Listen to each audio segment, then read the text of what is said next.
اس رمضان کے مہینے میں یہ مشق کریں کہ جیسے میں نے کھانا نہیں کھانا، میں نے پانی نہیں پینا، میں نے شربت نہیں پینا، بیوی کے قریب نہیں جانا، ایسے ہی میں نے بولنا بھی نہیں ہے، انتہائی ضرورت میں بولنا ہے، انتہائی ضرورت میں نظر اٹھانی ہے، اور کوئی حرام آواز اپنے کان تک جانے نہیں دینی۔ یہ 3 مشقیں اس رمضان میں کون کون کریں گے؟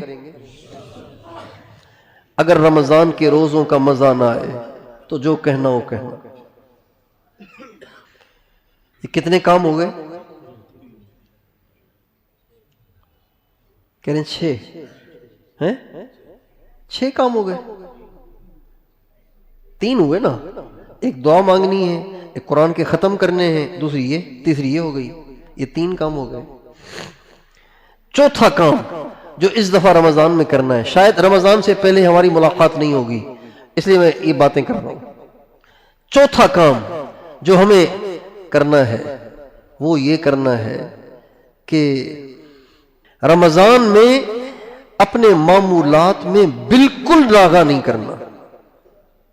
درود شریف، استغفار، تلاوت اور چلتے پھرتے دل میں اللہ کا دھیان، اور صبح شام اور رات 15-15 منٹ مراقبہ، اس کو کسی حال میں رمضان میں اس کا ناغہ نہیں کرنا۔ یہ ہو گئے 4 کام۔ جو آدمی رمضان میں جس چیز کی پابندی کرتا ہے سارا سال اللہ اس سے اس چیز کی پابندی کرواتے ہیں۔ جو رمضان میں جس کام میں سستی کرتا ہے سارا سال اس سے سستی ہوتی ہے۔ آپ تجربہ کر کے دیکھ لیجئے، جو رمضان میں اپنی نگاہ پہ قابو نہیں پائے گا سارا سال اس کی نظر آوارہ رہے گی۔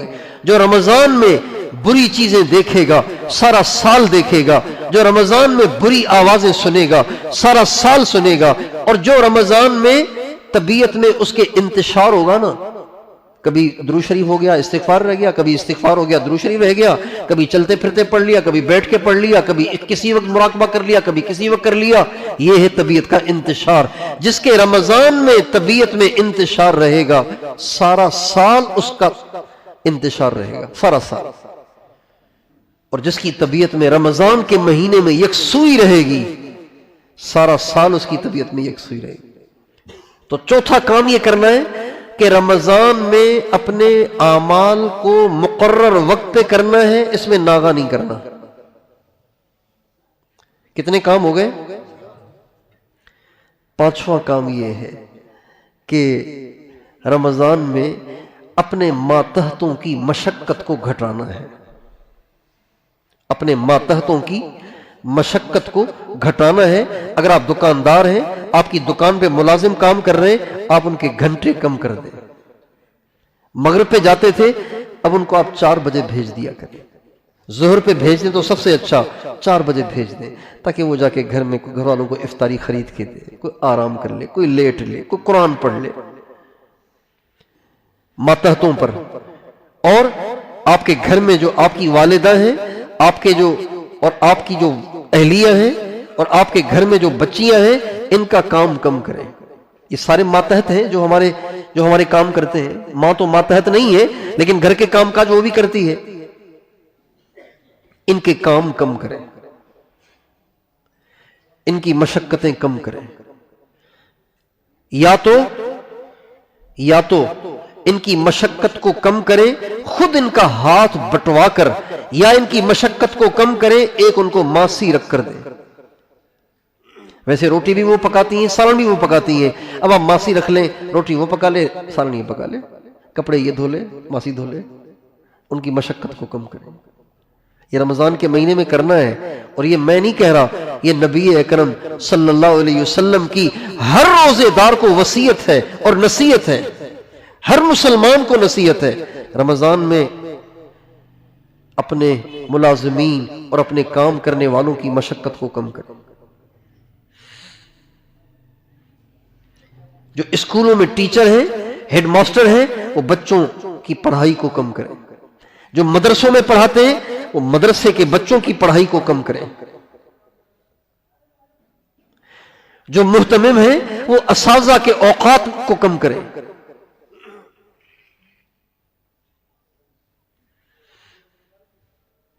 ٹائمنگ کم کرے، کام کم کرے. یہ اللہ کے نبی کا ہمیں حکم ہے، یہ ہمیں پورا کرنا ہے. تو رمضان میں اپنے کام کرنے والوں کا کام گھٹائیں گے انشاءاللہ. کتنے کام ہو گئے؟ چھٹا کام، رمضان کے مہینے میں ساری تراویح پڑھنی ہے. ساری تراویح پڑھنی ہے. ساری تراویح پڑھنی ہے. اور اس کے لیے افطاری کے وقت ذرا ہاتھ ہلکا رکھنا ہے. افطاری کے وقت کیا کرنا ہے؟ ہاتھ ہلکا رکھنا ہے. ہاتھ ہلکا رکھنے کا کیا مطلب ہے؟ گھڑی نہیں اتار دینی تاکہ ہاتھ ہلکا ہو جائے. کم کھانا ہے، کم پینا ہے. زیادہ طبیعت میں بوجھ پینے سے آتا ہے، کھانے سے زیادہ بوجھ نہیں آتا. اگر پیا نہیں ہے، کھایا ہے، اس سے بوجھ کم آتا ہے. لیکن کھانا کم کھایا ہے لیکن پیا ٹکا کر ہے، اسپرائٹ بھی پی ہے، اللہ نہ کرے کوئی مسلمان پیے، یہ تو اسرائیلی ہے، لیکن نیکسٹ کولا بھی نہیں پینا. کولڈ ڈرنک تو پینی نہیں ہے. اگر لسی بھی پی ہے، شربت بھی پیا ہے، کولڈ ڈرنک بھی پی ہے، جوس بھی پیے ہیں، اور دودھ سوڈا بھی پیا ہے، جو پینے کی چیزیں ہیں، اس سے آپ کی طبیعت میں بوجھ آئے گا. آپ کے لیے تراویح بشاشت سے پڑھنا مشکل ہو جائے گا. ساری تراویح مسجد میں بشاشت کے ساتھ پڑھنی ہے. اس کے لیے افطاری کے وقت ہاتھ ہلکا رکھیں.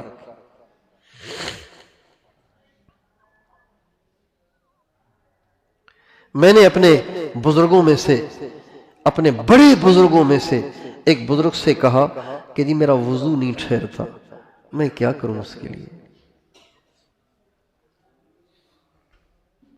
تو فرمایا جتنا پانی پینا ہے پہلے ہی پی لیا کرو. کھانے کے درمیان میں بھی نہیں پینا، بعد میں بھی نہیں پینا. اللہ کا شکر ہے اس پہ عمل کیا. اب میرا وضو ظہر کا عشاء تک بھی چل جاتا ہے، اور کبھی اسی وضو کے ساتھ رات کو سوتا بھی ہوں. اور اگر نہ سوؤں تو تہجد بھی پڑھ لیتا ہوں. جتنا پانی پینا ہے پہلے پی لیا کرو. کھانے سے چند منٹ پہلے پی لیا کرو. کھانے کے دوران پانی نہیں پینا. اس لیے رمضان کے مہینے میں ساری تراویح بشاشت سے پڑھنی ہے. ساری تراویح کیسے پڑھنی ہے؟ جماعیاں لے کے نہیں پڑھنی. کبھی بیٹھ کے پڑھ رہے ہیں، کبھی اٹھ کے پڑھ رہے ہیں، کبھی ایک پاؤں پہ کھڑے ہوئے ہیں، کبھی دوسرے پاؤں پہ کھڑے ہوئے ہیں. عجیب ہی کیفیت ہوتی ہے لوگوں کی. میں دیکھ رہا ہوتا ہوں صفوں میں جیسے ڈانس کر رہے ہوتے ہیں. یہ سب افطاری کے وقت کی بے اعتدالیوں کی سزا ہوتی ہے. چیزیں وہی ہیں جو آپ کھاتے رہے ہیں. آپ خامخواہ ایسے بھوکوں کی طرح جا کے دسترخوان پہ پڑ جانا، یہ مسلمان کو بھی زیب نہیں دیتا، اچھا نہیں ہوتا. یہ افطاری کے وقت ہاتھ ہلکا رکھیں.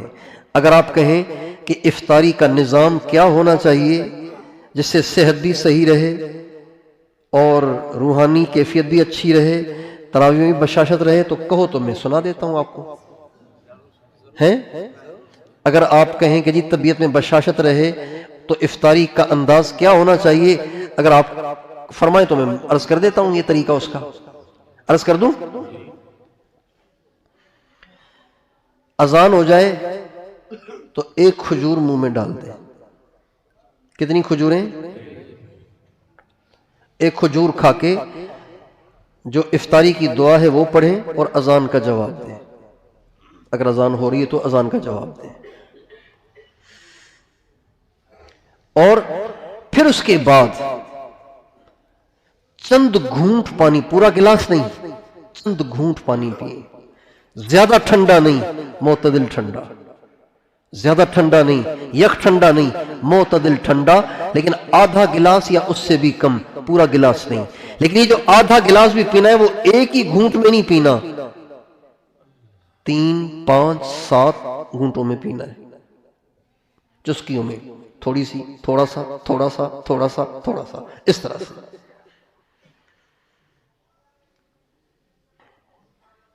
اب اگر مزید طلب ہے تو 1 چمچ فروٹ چاٹ سے لے لیں، چلیں 2 لے لیں، چلیں 3 لے لیں۔ اب بھی مزید طلب ہے تو آدھا سموسہ لے لیں، پورا نہیں۔ بس ابھی آپ نے ٹکا کے افطاری کر لی ہے۔ میرا اپنا معمول یہ ہے کہ کھجور مجھے منع ہے، ڈاکٹروں نے مجھے منع کی ہے کھجور، لیکن چونکہ سنت افطاری کھجور سے ہے، لہذا کھجور کا 6واں 7واں حصہ اتنا سا وہ منہ میں ڈالتا ہوں، صرف سرکار کی سنت کو پورا کرنے کے لیے۔ اس کے بعد آدھے سے کم گلاس پانی کا پی لیتا ہوں، لیکن وہ پانی جو ٹھنڈا نہیں ہوتا، سادہ پانی، اور اس کو کئی گھونٹوں میں پیتا ہوں۔ بس ہمیشہ افطاری یہ ہوتی ہے۔ اللہ کا شکر ہے طبیعت بہت اچھی رہتی ہے، طبیعت میں بشاشت رہتی ہے، تراویح بشاشت سے پڑھ لیتا ہوں، اور اسی پہ تراویح نہیں پڑھتا، پھر نماز کے بعد سنت کے بعد اوابین کے بعد، اور اوابین بھی کہ کوئی 23-24 سال سے لمبی پڑھنے کا معمول ہے۔ ہمارے حضرت مولانا الیاس صاحب رحمۃ اللہ علیہ لمبی اوابین پڑھتے تھے، تو اس لیے لمبی اوابین پڑھنے کا معمول ہے۔ لمبی اوابین پڑھ کے اس کے بعد پھر جا کے کھانا کھانا، اور کھانے میں 1 چپاتی۔ کتنی چپاتی؟ زیادہ سے زیادہ 1.25 چپاتی، اور اس میں بھی بڑے کا گوشت نہیں، سبزی، چھوٹے کا گوشت ہے تو وہ، یا سبزی، بس۔ اور اس کے دوران کوئی پانی نہیں، بالکل پانی نہیں، اور اچھی طرح چبا چبا کے کھانا کھانا ہوتا ہے، اور یہ سنت ہے ہمارے نبی کی، اچھی طرح چبا چبا کے کھانا۔ بس یہ اب سب کچھ ہو گیا اس میں۔ مزید بھی کچھ گھر والے پیش کر دیں اور اصرار کریں تو بھئی 1-2 لقمے فروٹ چاٹ کے کھانے کے بعد لے لیے، بس یہ ہو گئی افطاری۔ اس کے بعد پھر 1 بوتل پانی کی بھر کر اپنے ساتھ رکھتا ہوں افطاری میں، اور ہر 2 رکعت کے بعد 1 گھونٹ پانی، چھوٹا سا گھونٹ۔ 4 رکعت کے بعد 2-3 چھوٹے چھوٹے گھونٹ، 2 رکعت کے بعد 1 چھوٹا سا گھونٹ، ہر 4 رکعت کے بعد 2-3 چھوٹے چھوٹے گھونٹ۔ پوری تراویح میں تقریباً 3 گلاس پانی اس میں استعمال ہو جاتا ہے، اور سارا دن جو پانی کی جسم میں کمی رہی اس کی تلافی ہو جاتی ہے۔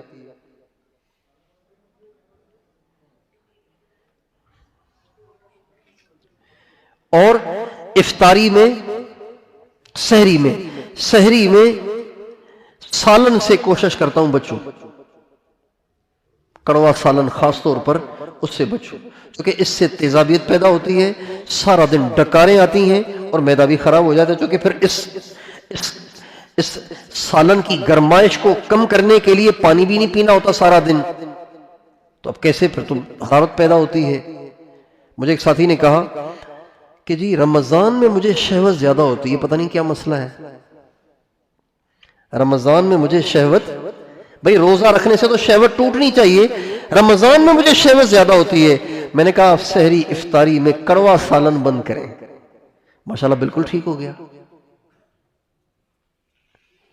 بھئی کڑوا سالن ڈال رہے ہیں، اب اس کو ٹھنڈا کرنے کے لیے چاہیے پانی تو آپ نے پینا نہیں ہوتا سارا دن، تو ظاہری بات ہے یہ مرچیں پھر معدے کو گرم کریں گی، جب معدہ گرم ہوگا تو مثانہ گرم ہوگا، اور مثانے کی گرمائش ہی کو شہوت کہتے ہیں۔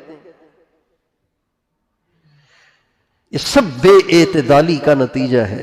آپ دیکھیں اللہ تعالیٰ قرآن پاک میں فرماتے ہیں کلو واشربو ولا تسرفو، کھاؤ پیو لیکن اعتدال کے ساتھ، اعتدال سے ہٹ کے نہیں۔ ولا تسرفو کا ترجمہ یہ ہے کھاؤ پیو لیکن اعتدال سے ہٹ کے نہیں۔ ایک آدمی نے اتنا کھایا کہ بہت زیادہ کھایا، کسی نے کہا 1 چمچ پھکی لے لیں طبیعت بحال ہو جائے گی، کب پھکی جتنی گنجائش ہوتی تو روٹی نہ ڈال دیتا، ہم ایسے کھاتے ہیں۔ اب بتائیں یہ ہے ولا تسرفو، یہ بے اعتدالی ہے۔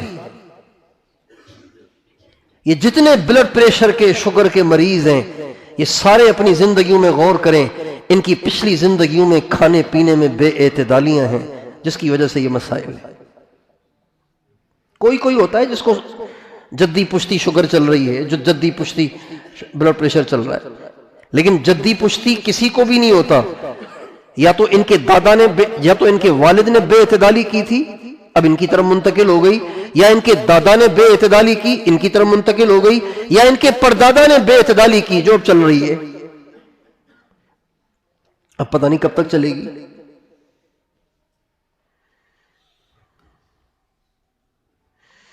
اس لیے میں اپنے نوجوان ساتھیوں سے یہ بات بڑی شدت سے عرض کرتا ہوں، بھائی تھوڑی سی لذت کے لیے خدا کے خوف کی وجہ سے اگر گناہ نہیں چھوڑتے تو کم از کم اپنی اگلی نسل پر رحم کرتے ہوئے ہی گناہ چھوڑ دو۔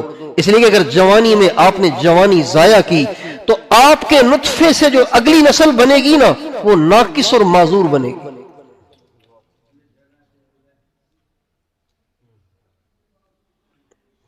چونکہ آپ اپنی توانائیاں ضائع کر چکے ہیں، اب آپ کا نطفہ کامل نہیں رہا، ناقص ہو گیا، اب اس ناقص نطفے سے ناقص پروڈکٹ آئے گی، ناقص بچے آئیں گے۔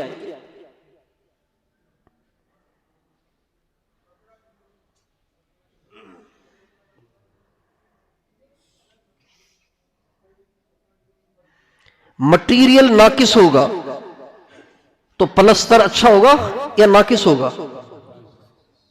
پھٹ جائے گا چند دن میں، اس لیے کہ سیمنٹ تو برائے نام تھا، اس میں تو ساری بجری تھی، پھٹ جائے گا۔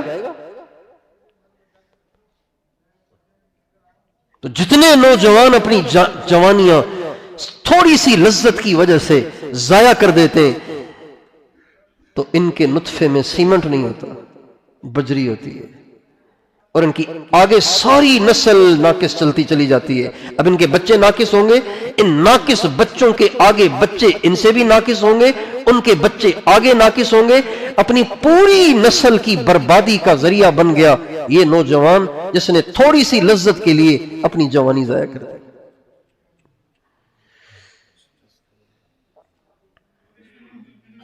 اس لیے اعتدال سے افطاری، اعتدال سے سحری۔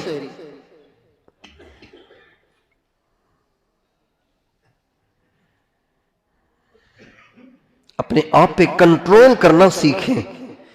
جو افطاری کے وقت دسترخوان پر اپنے آپ پہ کنٹرول نہیں کر سکتا وہ شہوت کے وقت شرمگاہ پہ کنٹرول کیسے کرے گا؟ غیر محرم کے سامنے آنے پر نظر پہ کنٹرول کیسے کرے گا؟ جب دجال ایمان سے ایمان کو لوٹے گا یہ اپنے ایمان کو کیسے بچائے گا؟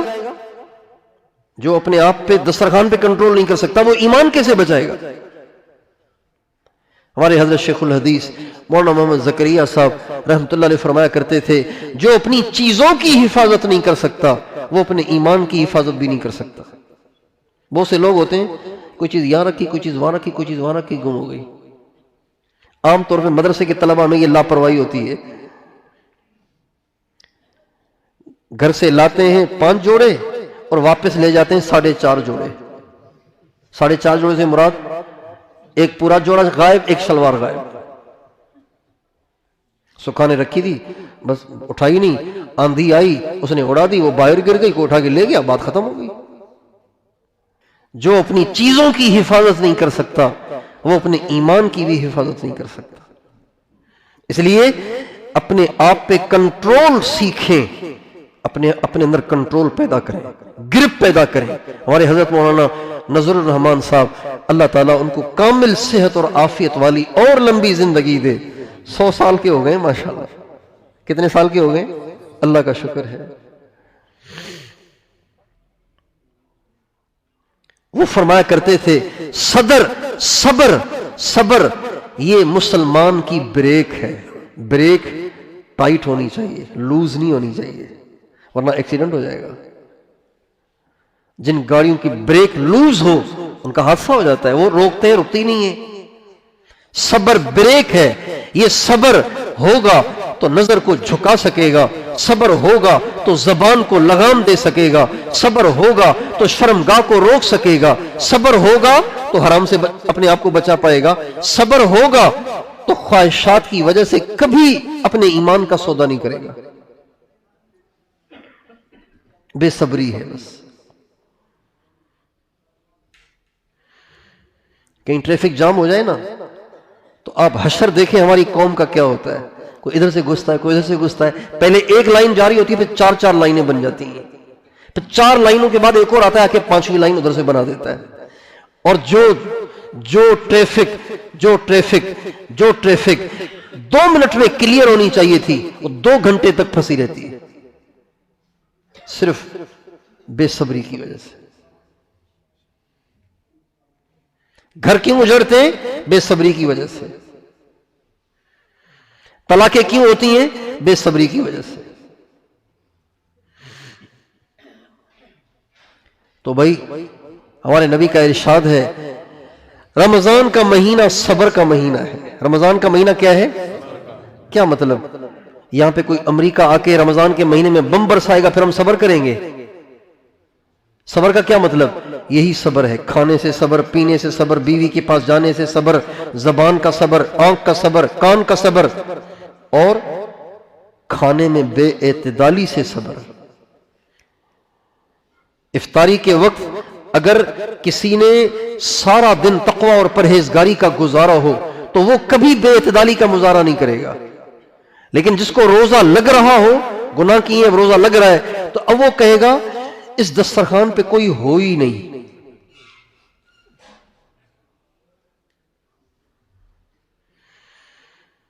یا اللہ اتنی گنجائش دے کہ سارا ہی کھا جاؤں۔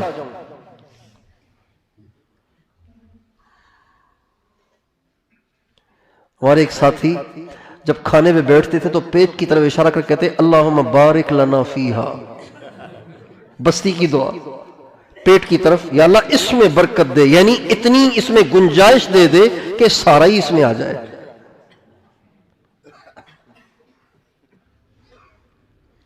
یہ بے اعتدالی ہے۔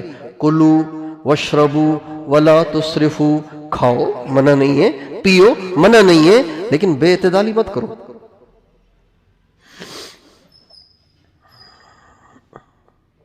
غیر مسلم اطباء انگشت بدنداں ہیں، حیران پریشان ہیں کہ 1450 برس پہلے ان کے نبی نے جو کلام انسانوں کو سنایا ہے، یہ ایک چھوٹی سی، پوری آیت بھی نہیں، آیت کا ٹکڑا ہے، یہ ایسا ٹکڑا ہے کہ پوری طب اور پوری میڈیکل ان 2 لفظوں میں جمع ہے۔ اگر کوئی ان چیزوں کو مد نظر رکھ کر زندگی گزارے تو ہمیشہ بڑی بڑی بیماریوں سے بچا رہے۔ کلو واشربو ولا تسرفو، کھاؤ منع نہیں، پیو منع نہیں، لیکن بے اعتدالی مت کرو۔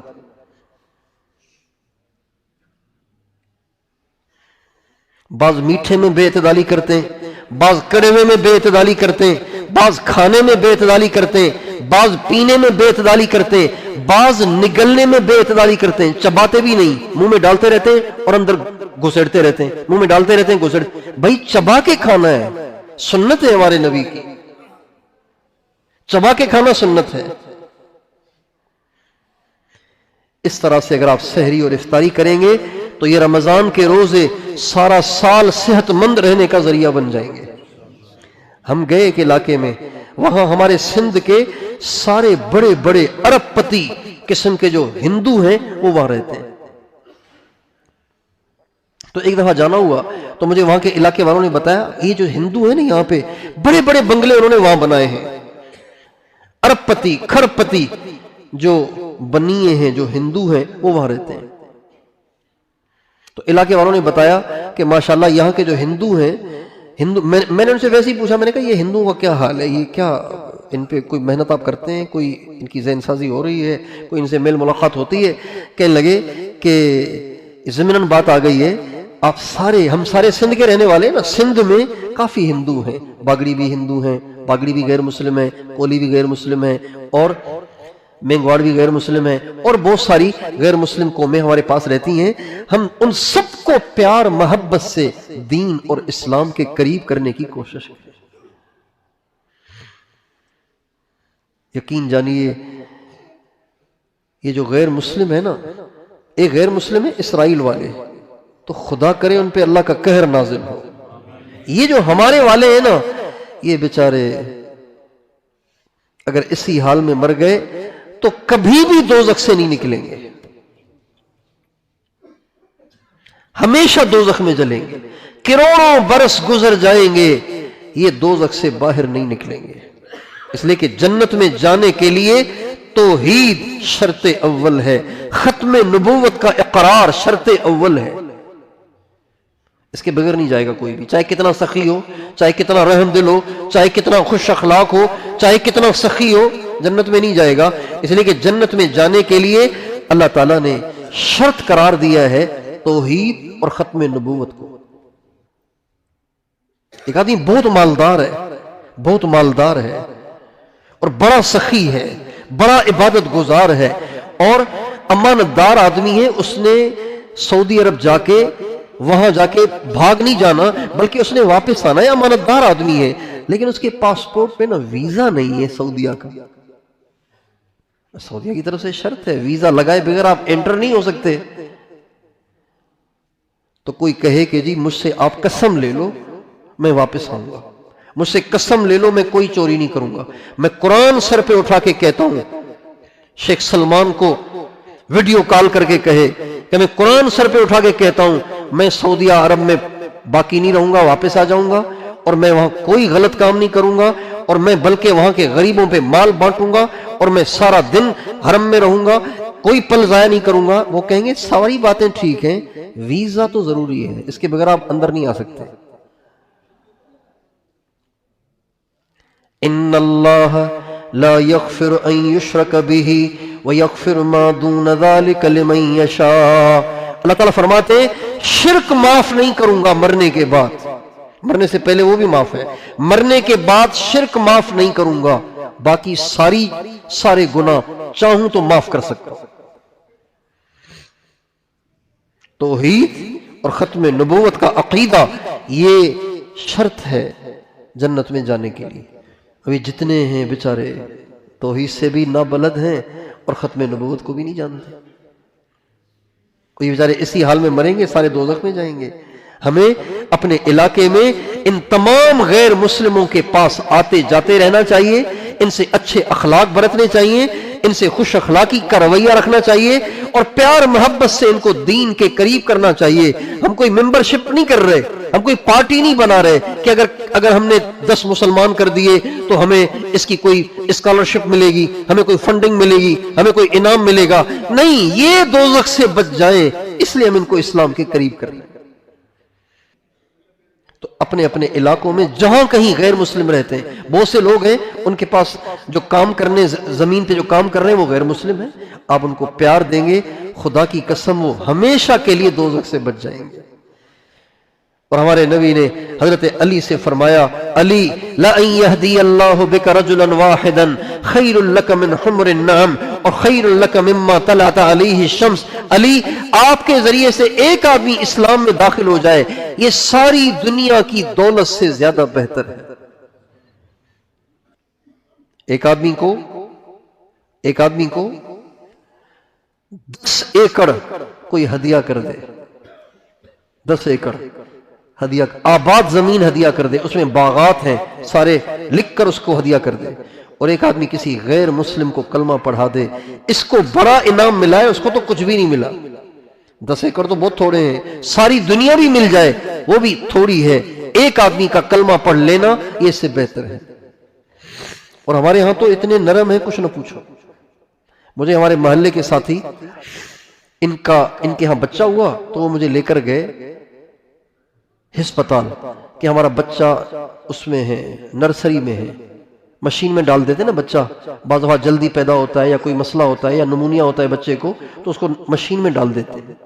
کہنے لگے آپ چل کے ان کو دم کریں۔ اب محلے کی بات، دم تو مجھے نہیں آتے ہیں ویسے، لیکن مجھے انہوں نے کہا بھی آپ چل کے دعا کر لیں، میں نے کہا چلتے۔ میں ان کے ساتھ چلا گیا موٹر سائیکل پہ، وہاں گئے تو 2 بچے تھے 2 مشینوں میں. تو میں نے تو اپنے محلے والے بچے کے لیے دعا کی، وہاں پہ دم کیا. اس کے بعد تو میرے ضمیر نے گوارا نہ کیا کہ دوسرے بچے کو میں دم نہ کروں، آخر یہ بھی تو کسی ماں کا ہوگا. تو میں نے اس سے پوچھا یہ کس کا بچہ ہے؟ کہنے لگے یہ ہندوؤں کا ہے. اچھا کہاں ہے؟ کہ وہ یہ جو سارے بیٹھے نا باہر، گیٹ سے باہر 6-7 عورتیں مرد بیٹھے ہوئے تھے، کہنے لگے ان کا بچہ ہے.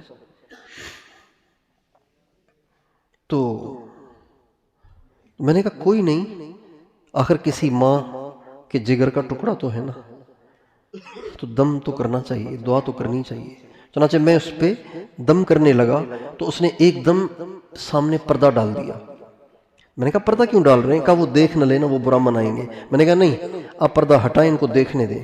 چنانچہ اس بچے پہ میں نے دم کیا، اس کے دائیں کان میں اذان دی، بائیں کان میں اقامت کہی، اس کے دل پہ انگلی رکھ کے 3 ضربیں لگائیں اور دم بھی کر لیا.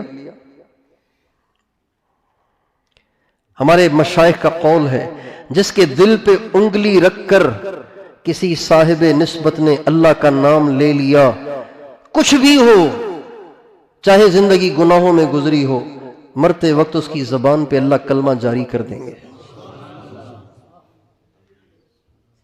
میں نے ضرب بھی لگا دی.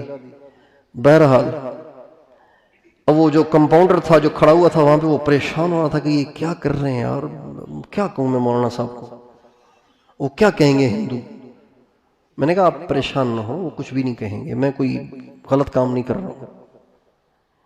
میں باہر نکلا تو سارے ہندو مرد عورتیں کھڑے ہو گئے، کہنے لگے آپ نے ہمارے بچے پہ اللہ کا کلام پڑھا، ہمیں بہت خوشی ہوئی ہے.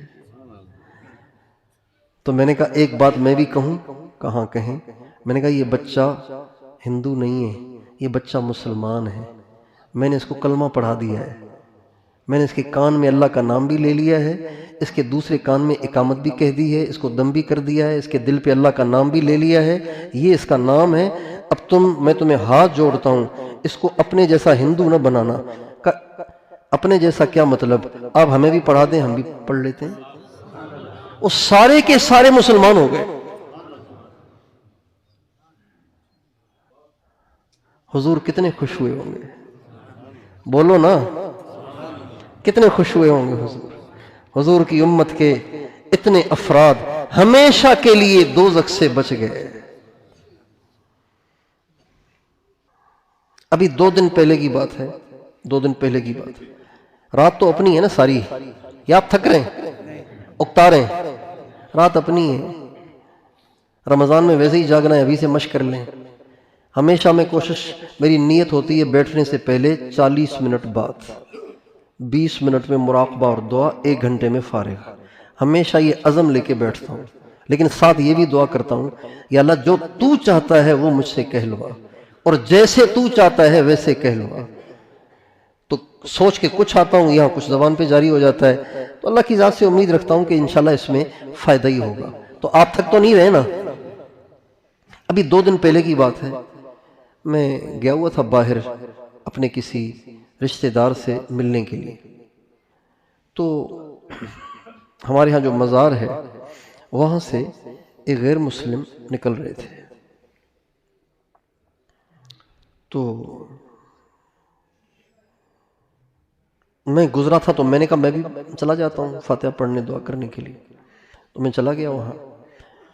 تو میں نکل رہا تھا تو یہ داخل ہو رہے تھے، تو انہوں نے مجھے دیکھا تو یہ میرے ساتھ باہر واپس آ گئے اور آ کے ہاتھ میں لایا.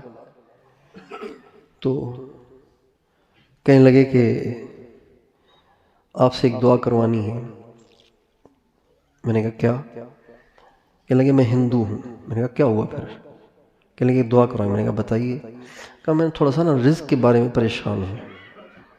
اللہ کا شکر ہے مجھے اللہ نے سب کچھ دیا ہے، لیکن آج کل میں تھوڑا سا رزق کے بارے میں پریشان ہوں. میں نے کہا انشاءاللہ آپ کے لیے ضرور دعا کریں گے. پھر کہنے لگا کہ میں کرتا دھرتا تو صرف اللہ کو مانتا ہوں. کرتا دھرتا صرف کس کو مانتا ہوں؟ اور مٹھڑے محمد کو بھی مانتا ہوں. یوں کر کے کہا، مٹھڑے کہتے ہیں میٹھے کو.